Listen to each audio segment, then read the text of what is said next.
Welcome everyone to another edition of Dimes on Duval.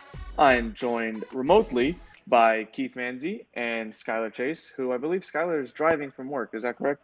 That's correct. I'm in my Subaru Forester. How you guys doing today? All good over here. Yeah, I'm doing all right. That's good. That's good. I know it's been 2 weeks since we last recorded, maybe 2-3 weeks, but it feels like it's been a minute, and I feel like a lot has happened, but also not a lot. But I just want to go right into it. Last time we talked about the Jaguars and how they stink. We don't know what the process is going to look like going forward. We did play some games recently, and most recently was the Jaguars went up to Lambeau Field against Keith's favorite team, against the Green Bay Packers, and almost came out with Packers. almost came out with the victory. So I just want to talk to you guys to see what your thoughts of during the game and before the game. Did you guys think we even stood a chance? How do you think the game was going to go, and were you surprised at how the game ended? And what were your thoughts during the game? Keith, I'll start with you since you are the local Packers fan here. Yeah. So wow. Well, yeah, I didn't get to watch it. I was actually in the car for that one, but I kept it up on my phone and just watching, just like looking. I'm saying, oh my gosh! Like I never in my mind thought that we were gonna lose the game, but I was very, very in the back of my mind thinking, like, are we really gonna have this go to overtime? Are we going to, make this as close as possible? Like, what is going on? So I didn't really get to see a lot of what happened, but I just know that the Jaguars' defense looked excellent, and they forced 3 and out after 3 and out, and I was extremely impressed by what they were able to do. But I don't know, man. That's kind of scary for the Packers. You can't be squeaking out games against teams that are in the lottery for the number one pick. So, hey, a win's a win at this point. But hey, good for the Jags. Or good for the Jags for morally, even though we don't really count moral victories. But I'm happy that honestly it ended the best way possible for me. The Jaguars played a really good game, but the Packers still won. Fair enough. Skylar, what are your thoughts? Yeah, well, I mean, I didn't get to see much of the game either. I'll explain more in the Coastal update. But I remember just standing outside on that day thinking about how hot it was down here and how the weather was going to be 55 degrees up in Green Bay. So I knew they were going to play a little bit better just because they're going to have more energy going to an environment that's not as hot. And they always tend to play pretty well up there. The last time we were up there, Blaine Gabbert almost beat them. So, and I would argue the Packers were a much, much better team when we played them then, too. Obviously, they're first place in their division. Aaron Rodgers is doing Aaron Rodgers things, but he's a little bit older. He's missing Alan Lazard, so there's you gotta go to some other. Yeah, you gotta go to other weapons and such. But I mean, obviously, I always expect the best out of the Jaguars, so I wasn't too surprised. The offense, I mean, like I said, I didn't see much, but what I did see is the offense probably could have done a little bit better in terms of getting the ball to certain places. Obviously, that's a QB issue right now, and who knows what's going to happen when Gardner's healthy, but I'm sure he'll be plugged back in. You could probably argue that we may have won that with Gardner, depending on his health, but, I mean, that's another story. We lost the game, and that is what it is. We played pretty close, and I would expect to see similar games throughout the rest of the season where they play with heart and such, but they don't quite pull it out. It's just not going to be great for them the rest of the season, but hopefully we'll get, a great player after this year. Fair enough. Now, I did, unlike you two, I was able to watch the game, and I watched it at home with 2 of my friends, and we were watching the game, and Keith, you mentioned the 3 and outs and by the Packers, and we were like, what the hell is going on? This defense is something I've not seen at all this year, maybe since week 1.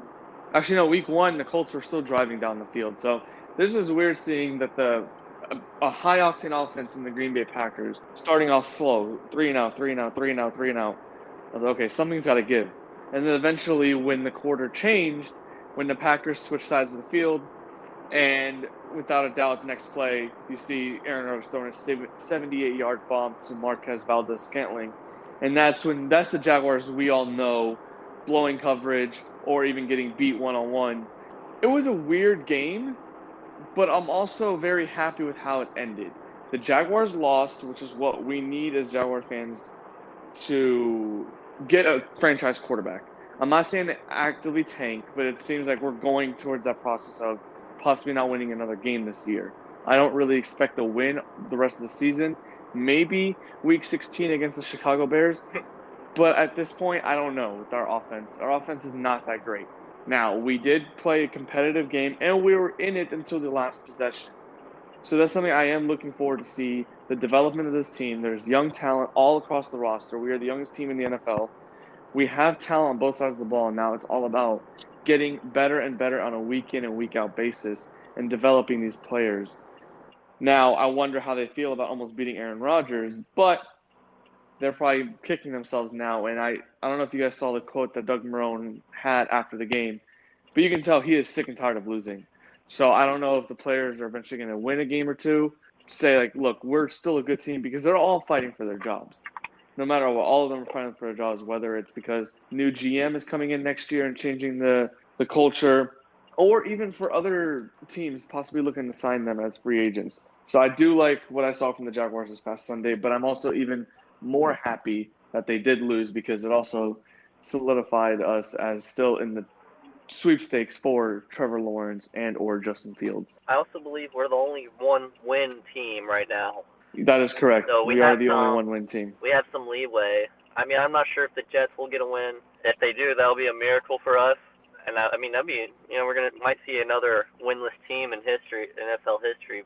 They do play the Patriots soon, so we'll see if they do beat the Patriots, because they're so close to beating them last week. Yeah, but then the Patriots, we'll I think the Patriots probably found some new motivation with beating the Ravens, and I have to look at the Patriots' schedule and such. But I mean, I would say they could potentially make a comeback for that division, despite the Dolphins playing really well and the Bills kind of staying steady. I mean, that's the thing. If the Bills are staying steady and the Dolphins are hot right now, but if the Dolphins' flame flickers out, who knows? Because, Tua is still a rookie quarterback. He hasn't faced any adversity in the league yet.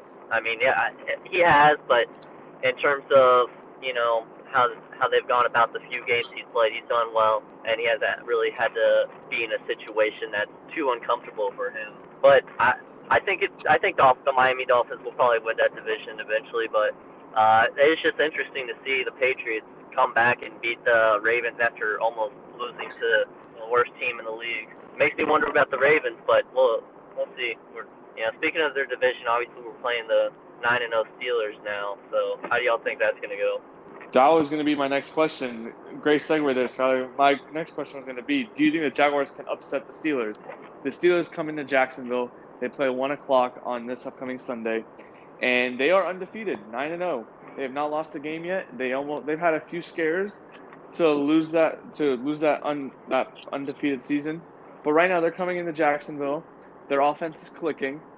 Do you guys, and after the Jaguars just almost beat the Packers, do you guys foresee any chance the Jaguars upsetting the Steelers on Sunday? I mean, they always play the Steelers really well. I wouldn't go against them, but in terms of this season, the Steelers are just a much better team. I mean, they have so many weapons across the board, so we beat them when they had the triple Bs or whatever, and at that point people thought they had one of the best offenses in history, but I mean, you can look at their team, their roster, and they have quite a few weapons across the board. That Ben can literally give it to one of 3 receivers, like at the line of scrimmage, and it could easily be a touchdown later on that same play. So that's the only thing that's really scary, and we're really bad at screens, wide receiver screens, running back screens, whatever. Our screens are broken. We let a bunch of bugs in. So, they're going to score. I think they'll score a lot, and I don't think it'll be that great for us this week, but I'll still predict a Jaguars win when it comes down to it. Well, in their 4 road games this year, Pittsburgh has only won by 1 possession or less in all of them except for the first game of the season, but that was against the Giants, so I almost don't even count that. But against the Titans, Ravens, and Cowboys, it was all within 1 possession. I think if the Jaguars were somehow able to get off to a hot start, that's the biggest thing. If Luton can figure it out and score some points, I mean, the Steelers average 30 points a game, and you're going to have to basically score over 30 to win this ball game, and they're only allowing 19, so... Yeah, I was going to say their defense is one of the best I've seen in a while, Yeah, so it's going to be hard for obviously I don't Lewin really and company. see us, the Jaguars, being able to pull that off, but if they were, it would have to be getting off to a quick start and hoping that they are overlooking. I know Tomlin and his comments about how he has ridiculous respect for the Jags. One bunch of BS from his mouth. I don't like him at all, but I'm hoping. Well, I mean, the Steelers, we have. I would agree with Tomlin there. We're a pain in their neck for the Steelers for some reason. I don't know what it is. It's like we're how the Titans are to us, we are to them. But the thing is, where Keith is saying it's a bunch of crap is because the Jags are a 1-18, 1-9 team. I don't even know what our record is. It's still and the NFL. Steelers, I don't see the Jags. It's and just still to say my the thought, NFL. And they could be. I don't care. I don't see the Jags coming out victorious because that Steelers defense is going to feast on Jake Luton and make his life a living hell. I don't see him really getting much going against the Steelers defense. And then Ben Roethlisberger is going to take care of business against our young defense. And I just don't see it happening where the Jags have a chance of beating the Steelers. Agreed. Well, my point is just saying that, you can't take any team lightly in the NFL. And the fact, No, you're not wrong. You're not wrong. And the Steelers took the Cowboys lightly a few weeks ago, and they almost blew it against the Cowboys. And the Cowboys arguably could be worse than the Jaguars. Yeah, arguably for sure. Yeah, and I mean, but that's the thing though. It's like the Jaguars have in the past had the Steelers' number. There's our first Monday Night Football win. We're the only team to ever beat them at home twice, and we've done that twice, twice in the same season, and we've done that twice. Yeah. So I mean, when it comes down to the history, for some reason the Jaguars do have the Steelers' number. It is. But again, those are better teams that we put out there, which is goes back to my point. Think about 2 years ago when the Steelers came into Jacksonville, and they won on the last second. We were really bad, and they won on the last play of the game. Yes, that's the thing. We were supposed to have a Sunday night game, and they flexed because we were so bad. But again, and also I think I don't know if Pittsburgh has fans in their stadium, and I'm actually thinking now that you mention it, Keith. I think they do. Who are those road games? Who are the road games they had this year? They started the season against the Giants, and then that's irrelevant. I'm not counting the Giants. They went to at Tennessee, at Baltimore. I think Tennessee had fans. Baltimore, I'm not sure if they had Dallas. fans. But I just wonder, and Dallas, I know had fans. So I'm not sure if the fans aspect will be something to monitor as well, see how Steelers do against their road opponent with the fans. But, I mean, for me, I would like to see a Jags win just because I really hate the Steelers. And I would like to just say we own the Steelers, but I just don't see it happening this week. And honestly, overall, I don't want to beat the Steelers because I want the Jaguars to stay in contention for a top 2 pick at this point. I don't care. I know I talked about not wanting to tank early in the season, but at this point, I want a quarterback that I can see leading our franchise for at least another 5 to 10 years and keeping the franchise here in Jacksonville. Well, because if we don't, oh boy. I mean, we won't get into that discussion, but with what you're saying, the tanking and stuff, it is a weird, conflicting feeling. We don't want to lose to the Steelers, but we don't want to win to lose that spot. But the quarterback class this year is pretty nice. I'm not saying that it's good to not guarantee Fields or Lawrence, but I would still be happy with Trask or Wilson and another weapon prior to that. So it's an interesting situation, but with me, I'm so confident in some of the quarterbacks coming out that I'm not necessarily too worried about where we'll end up, because it's similar to, I mean, Miami got really lucky. They were allegedly tanking last year, and then they played strong, and they still ended up. They were tanking for Tua, yeah. They ended up with their guy, yes, yeah. So I mean, that's the point I'm making, I guess, is that they can probably still play tough. They have the trade bait if they want to get back in there. A new GM, I'm sure, would do whatever he's willing to do to get one of those two guys, because both those guys seem to like generational talents. But my concern is if they bring in a new GM. But we'll see. That is all questions for later in the year. Hopefully, we have record an episode where we let everyone know, if they haven't already know by the time, that Jaguars have fired Dave Caldwell and Doug Marrone. But that can be saved for another day. Yeah. So, Keith, I know you've been kind of quiet on this.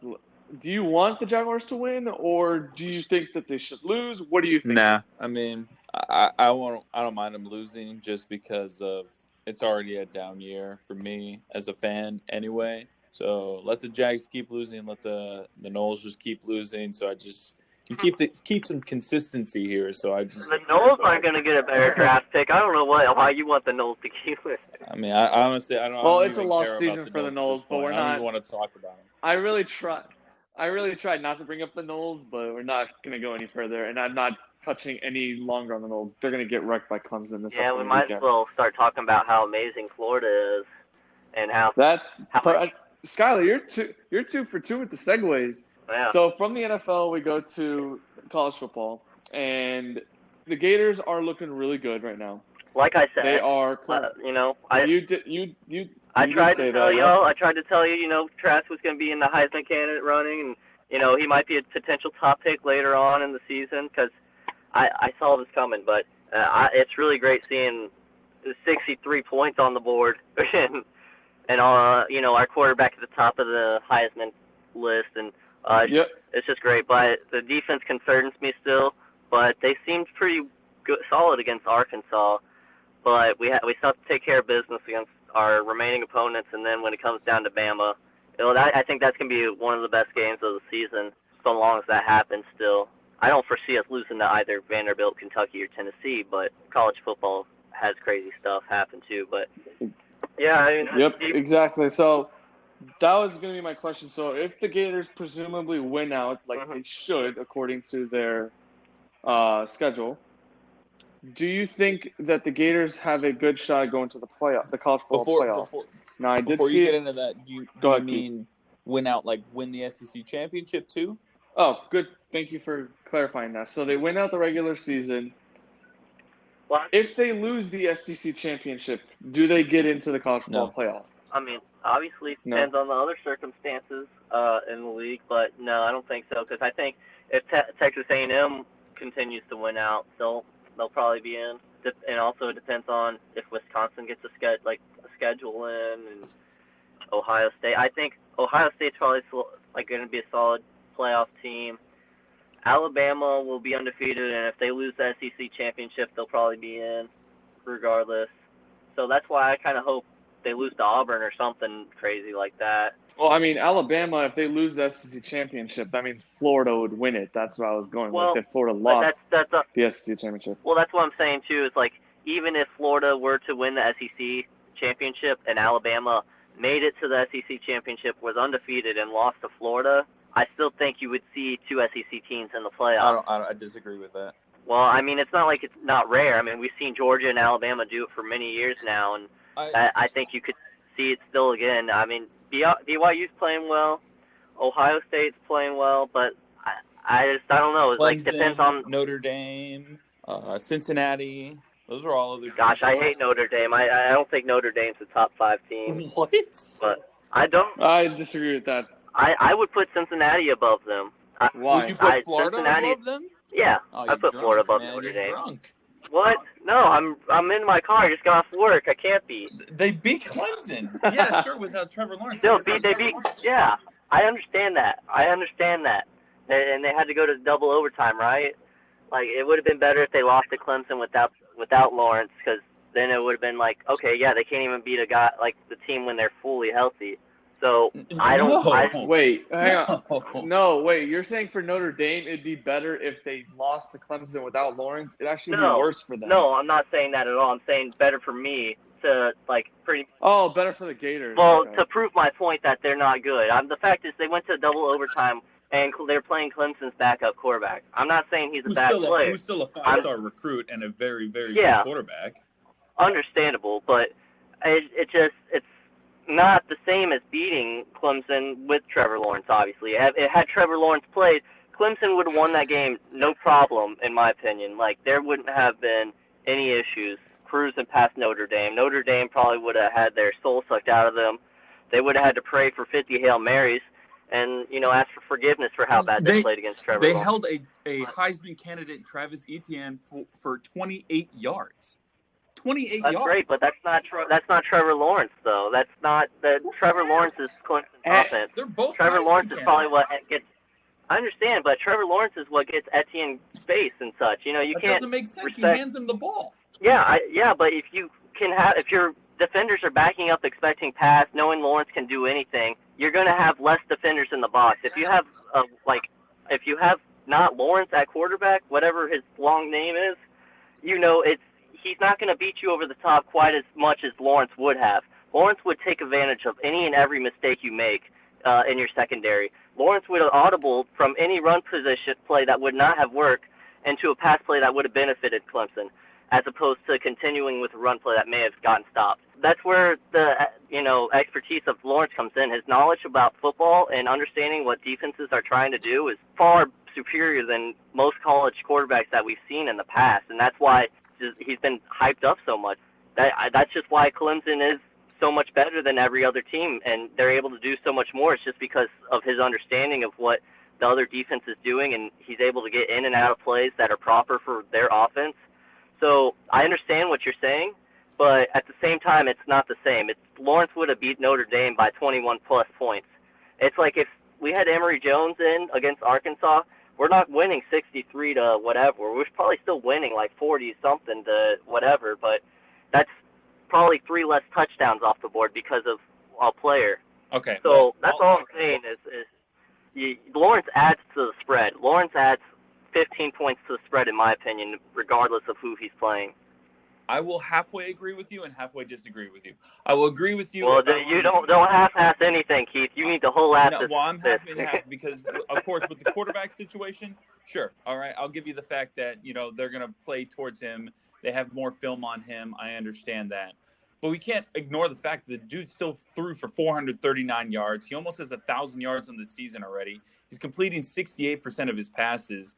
He hasn't thrown an interception. I mean, the guy's playing extremely well. And to just throw him under the bus like, just because he's not Trevor Lawrence doesn't mean it. I'm not throwing him under the bus. I'm saying Notre Dame would not have beaten Trevor Lawrence. That's all I'm saying. Guess what? We still have in a couple weeks. We don't know that, yeah. Ends, they can play in the ACC championship game, and Trevor Lawrence will be healthy. Thank goodness. We can see it then. Thank goodness, because I forget that Notre Dame's actually going to play in a conference championship this year instead of their bullcrap independent schedule. So I'm happy at least for that, and we'll see then at what's going to happen, because I think Clemson's going to blow them out of the water. So with that in mind, I think Notre Dame drops out of the playoffs. And I don't think they will. I think they'll win by like 10 or 13 points or something like that. And before you guys get into the playoff discussion, as of right now, there's still obviously multiple weeks left in this season for each conference.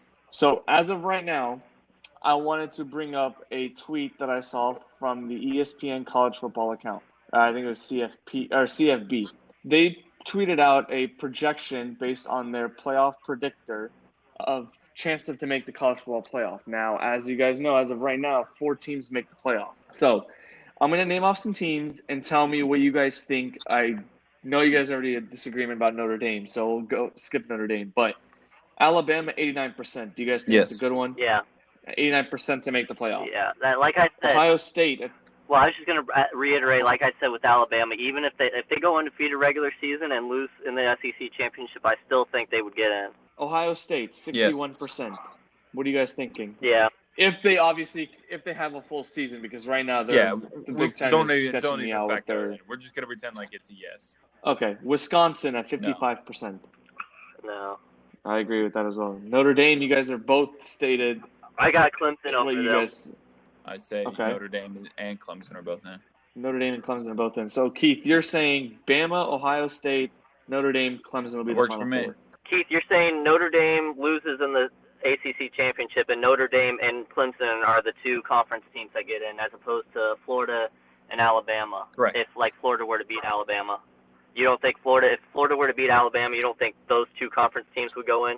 You think it would be Florida, Clemson, Notre Dame? The only way that happens, it depends on how the games are. If Florida blows them out, Florida's in. If Notre Dame gets blown out, they're out. and vice versa for both of those. I mean, I don't think Notre Dame Clemson's going to be a close game though. So like I can agree with that statement, I suppose. But I just don't see a scenario where Clemson and Notre Dame both get in. I mean, if their only losses are to each other, it's hard to count them out. They're both top 5 teams the entire season. The only thing I would say then, if that's the situation, I would probably go Alabama, Ohio State, Clemson, and then maybe Wisconsin or BYU.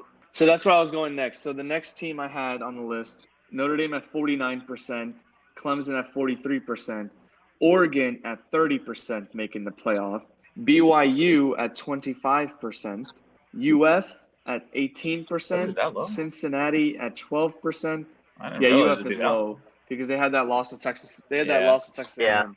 UF at 18%, 12% to Cincinnati, and Texas A&M to 7%. So you guys both agree that Bama and Ohio State are locks, and then Clemson is a lock should they win the ACC. Yeah. Now, the fourth – so if you had to pick a team from Oregon, BYU, Cincinnati, or Texas A&M, I'm ruling UF out because Skyler has made his voice clear about UF. Oregon, BYU, Cincinnati, Texas A&M.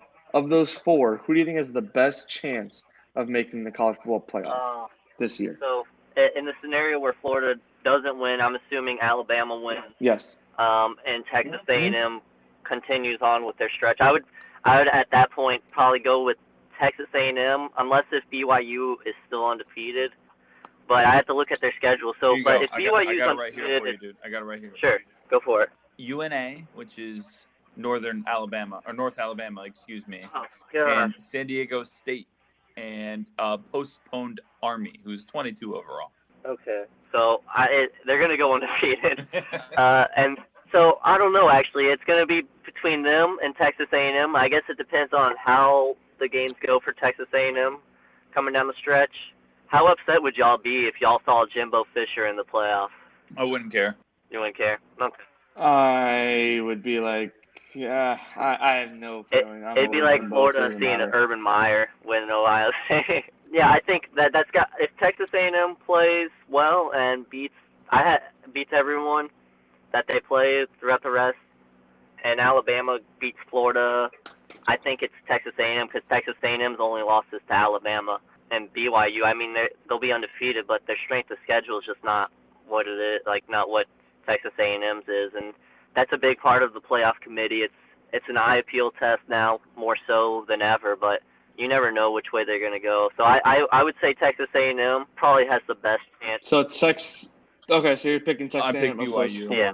Keith, who would you? BYU has gotcha. the Okay. 10th ranked passing yards in the nation. They score 45 points a game. Whoever they play in a bowl game, they're going to obliterate.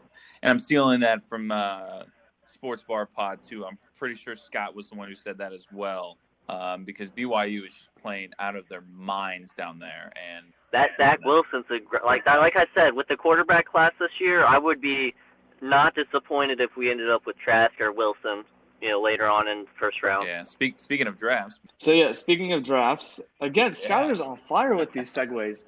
So I'm going to go ahead and jump into the NBA draft. The NBA draft is scheduled for 8 p.m. on Wednesday when you guys do hear this. Hopefully you hear it that same day. Wednesday, November 18th. If you guys want to hear myself and Keith talk about the Orlando Magic, we actually hopped on as guests on the Sports Bar podcast hosted by Scott Manzi and Alex Turco. Alex was out of town, so Scott was alone. He hit us up. We jumped on the pod. And we gave some good information about the NBA draft, or at least what we thought was good information, and our thoughts about the Orlando Magic. But we want to give you a chance, Skyler, to talk about the NBA draft in regards to what the Chicago Bulls are looking like. Who are they looking at? Since obviously Chicago, the Bulls are your favorite team. So who have you looked at the draft prospects to see who they're possibly interested in? Yeah, I checked out a few. Still some names I'm not familiar with, obviously, because I don't follow basketball too much. But from what the name I saw linked the most was Denny Avdija, the Israel player, 19 years old, 6'10", I believe. and super athletic, can move around with the ball, handles it like a point guard, which we're starting to see more and more of these days, especially with the international players. His name being linked to Luka Doncic, but like only because he's a European player and he's kind of got a similar build, but Luka's obviously a special talent, so that would be the highest ceiling for this guy. But I think that would be an interesting prospect to have. Another guy I like, just based off the highlights and such, was the Dayton prospect. Yep. Obi Toppin. And he seems pretty solid. Someone you could plug in right away. And he was 6'8", too, I believe. So some big guys that would probably be that are able to score and move around and such. I need to look at the Bulls more to see what their problems are. I know health is one of their main issues more so than anything.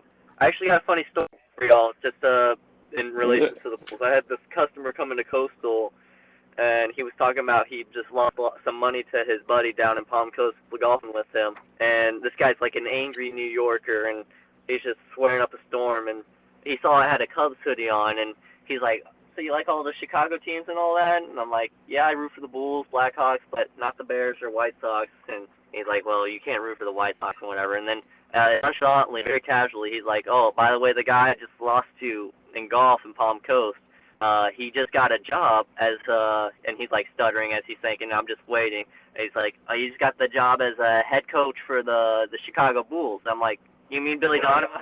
Yeah, and he's like, "Yeah, Bill, you know Billy?" I'm like, "Well, Billy I'm a Donovan. Gator fan too, whatever." And I was like, "Well, if Billy's ever in the area, tell him."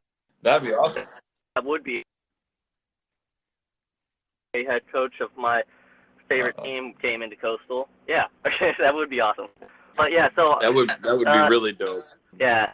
I will say though, for you, Skylar, the biggest thing I think that's wrong with the Bulls is youth. They're just very young. Thaddeus Young was the oldest player on the team last year, and he was the only ironic player that was in the league for double digits. So I mean, I didn't catch that. Sorry, you were coming in and out. I said it was ironic, isn't it? Thaddeus Young is the oldest player. Young, old. Oh, yeah. Yeah, you were lagging there for a good minute or two. How am I now? But it's 2020. That's expected with the remote recording. Well, the good thing is my phone what's next? is new and it's not dying recording. It's good. Thank God. That's true. But yeah, as I mentioned earlier, I did say that Keith and I were on the Sports Bar podcast. And while you're at it, go ahead and give them a subscribe on wherever you listen to your to your podcasts, whether that be on your Apple iPhone, on Apple Podcasts, or Spotify, or I think he's on Google Podcasts as well. He is. Okay. And you can give them a follow on Twitter as well at sportsbar_pod. Once again, it's at sportsbar_pod. But yeah, we just recorded last night with them, and they dropped the episode today. And we talked a little bit of Magic, a little bit NBA draft prospects in general, and other good stuff as well. So go check it out. So next up, I wanted to go into a little bit of NASCAR. Before we did that, guys. Mike, I wanted to ask something about the NBA, if I can. So the go ahead, NBA Communications Department actually just released something about the structure for the 2020-2021 season. And the biggest thing is I'll start with the smaller part and then the bigger part. The small part is the schedule is going to be released in halves. The first half of the schedule will be released right around training camp, and then the second half will be during the latter part of the first half of the schedule. And the second, which is fair. The second half of the schedule will include the remainder of each of the team's 72 games not scheduled in the first half, as well as any games postponed during the first half, so that they can reasonably be added to the second half schedule. And the All-Star break will be between March 5th and 10th, right between the first and second half of the season. So March 5th through 10th will be the halfway point. But the big thing that they released is that there is going to be a play-in tournament for the final seeds in the playoff. Yes, I like that a lot. I love that this past season with the Blazers and the Grizzlies and the. No, it was Blazers and Grizzlies. Yeah, it was Blazers and Grizzlies. That was a fun game to watch. It's the same thing. It'll take place after the regular season and before the first round. And it'll include the teams with the 7th highest through the 10th highest winning percentages in each conference. Perfect. That's what I want. I'm excited for that. Awesome. So, go ahead, Mike. No, I just want to go into NASCAR, and I'm going to be the guy who has no clue what I'm going to ask. So what the hell happened in NASCAR recently? I know it was, I think, the last race. Correct. Is that correct? Of the year? Go ahead. You guys take the lead from here. Well, That's all I Chase got. Elliott just won the championship. So I'm not sure if you're familiar with the format, but basically it boils down to the last race is kind of whoever, finishes first wins. It's not always the case, but it seems to be always the case. And it was a wild race where all 4 drivers that were competing for the championship were all in the top 5, top 4, all battling for the win. And Elliott comes back, wins back-to-back races to win this first Cup championship. He's son of Bill Elliott, a former champion as well. And I don't know about you, Skylar, but I'm very happy with the result. Well, I guess we lost Skylar for a second. I'm not sure what Skylar, if happened. you're there, hang up and jump back in if you can hear me. Well, we'll see if Skylar can come back on because he is showing connected, which is really weird. But there I wish I. Yeah. Am I back? Hello? Yep, you're good. We can hear you now. Okay, so he said a son of Bill Elliott, but he won. Mentioned that he won 2 back-to-back races at the end of the season to win the championship. He won that too, and so it's just with this unique season. I think that they did the Roval and Charlotte and such, and I think a lot of these drivers that they start growing up, they do go-kart racing, so these road courses are here with them. So I think with that he took advantage of that, and it's pretty cool seeing that. I haven't been keeping up that much. I go on all videos. I chose Chase. So this is actually the first time Dale Earnhardt Sr. won a championship that I have a driver of championship. So even though I didn't support him as much as I did the Earnhardt. Yeah, I'm jealous of you. You picked a good driver. I respect the heck out of Chase. I think he's going to be good for a long time to come.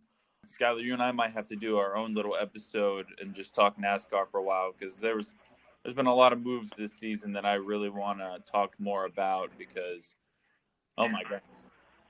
And I will either snore during I know it or I'll be on it, but I'll still leave you out of that one. You and I can do an NBA one. And I talked about playing like a NASCAR video game and just talking over it. So maybe I'm in with a question from a non-NASCAR fan so we can know what to answer for someone who has a question about it.